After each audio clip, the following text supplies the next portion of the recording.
BJP JDS ನಡುವೆ ಮೈತ್ರಿ ಧರ್ಮ ಪಾಲನೆ ವಿಚಾರವಾಗಿ ಅಸಮಾಧಾನವಿದ್ದಿತ್ತು. ಇದೀಗ ಎಚ್ಡಿಕೆ ಮಾತಿನ ಬಳಿಕ ಬಿಜೆಪಿ ಹೈಕಮಾಂಡ್ ಹಾಗೂ ರಾಜ್ಯ ನಾಯಕರು ಅಲರ್ಟ್ ಆಗಿದ್ದಾರೆ. ಖುದ್ದು ಅಸಮಾಧಾನ ತಣಿಸುವುದಕ್ಕೆ ಹೈಕಮಾಂಡ್ ಎಂಟ್ರಿ ಆಗಿದೆ. ಇತ್ತ ಸಂಸದೆ ಸುಮಲತಾ ಮಂಡ್ಯ ಟಿಕೆಟ್ಗೆ ಬಿಗಿ ಪಟ್ಟು ಹಿಡಿದಿದ್ದಾರೆ.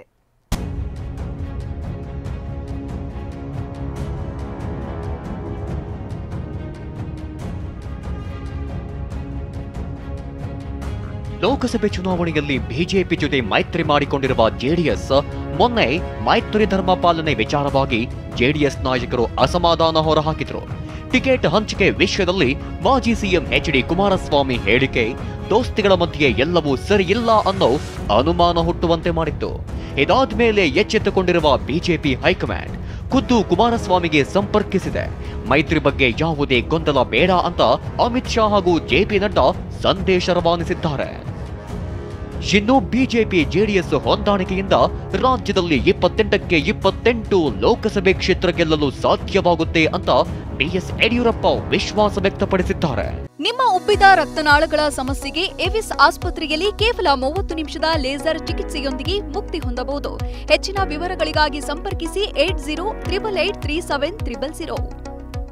ದೇವೇಗೌಡರು, ಕುಮಾರಸ್ವಾಮಿ ಎಲ್ಲರೂ ಸಹ ನಮ್ಮ ಜೊತೆಗೆ ಇರ್ತಾರೆ. ಅಂತಿಮವಾಗಿ ಏನು ತೀರ್ಮಾನ ನಮ್ಮ ಹೈಕಮಾಂಡ್ ತಗೊಳುತ್ತೆ ಅದನ್ನು ಅವರ ಮನವರಿಕೆ ಆದಮೇಲೆ ಎಲ್ಲ ಸರಿ ಹೋಗುತ್ತೆ ಅಂತ ನಾನು ಭಾವಿಸ್ತೇನೆ.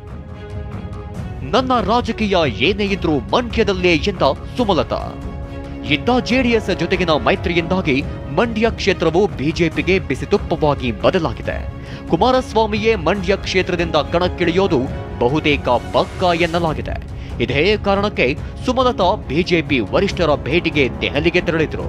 ಇಂದು ಮರಳಿ ಬಂದಿರೋ ಸುಮಲತಾ ತಮ್ಮ ರಾಜಕೀಯ ಏನೇ ಇದ್ರೂ ಮಂಡ್ಯದಿಂದಲೇ ಅಂತ ಬಿಜೆಪಿ ವರಿಷ್ಠರಿಗೆ ಹೇಳಿರೋದಾಗಿ ತಿಳಿಸಿದ್ದಾರೆ. ಬೆಂಗಳೂರು ನಾರ್ತ್ಗೂ ನಾನು ಬೇಡ ಅಂದವಳು, ಚಿಕ್ಕಬಳ್ಳಾಪುರ್ಗೆ ನಾನು ಯಾಕೆ ಹೋಗಲಿ ಮಂಡ್ಯ ಬಿಟ್ಟು, ನನ್ನದೇನಿದ್ರು ರಾಜಕೀಯ ಮಾಡಿದ್ರೆ ಮಂಡ್ಯದಲ್ಲೇ ಅಂತ ಹೇಳಿದ್ದೆ. ಈಗಲೂ ಅದನ್ನೇ ನಾನು ಹೇಳಿಬಿಟ್ಟು ಬಂದಿದ್ದೀನಿ.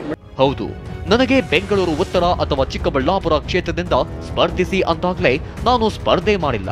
ನಂದೇನೇ ಇದ್ರೂ ಮಂಡ್ಯದಿಂದ ಮಾತ್ರ ರಾಜಕಾರಣ ಮಾಡ್ತೇನೆ ಅಂತ ಸಂಸದೆ ಸುಮಲತಾ ಕಟ್ಟಿ ಮುರಿದಂತೆ ಹೇಳಿದ್ದಾರೆ. ಕೋಲಾರ ಕ್ಷೇತ್ರದ ವಿಚಾರವಾಗಿಯೂ ಜೆಡಿಎಸ್ ನಾಯಕರು ಸಭೆ ನಡೆಸಿದ್ರು.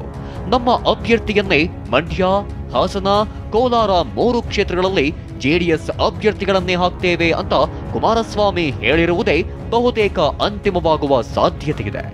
ಈ ಮೂಲಕ ಮೈತ್ರಿಯಲ್ಲಿನ ಗೊಂದಲಕ್ಕೆ ತೆರೆ ಎಳೆಯಲು ಬಿಜೆಪಿ ನಾಯಕರು ಮುಂದಾಗಿದ್ದಾರೆ.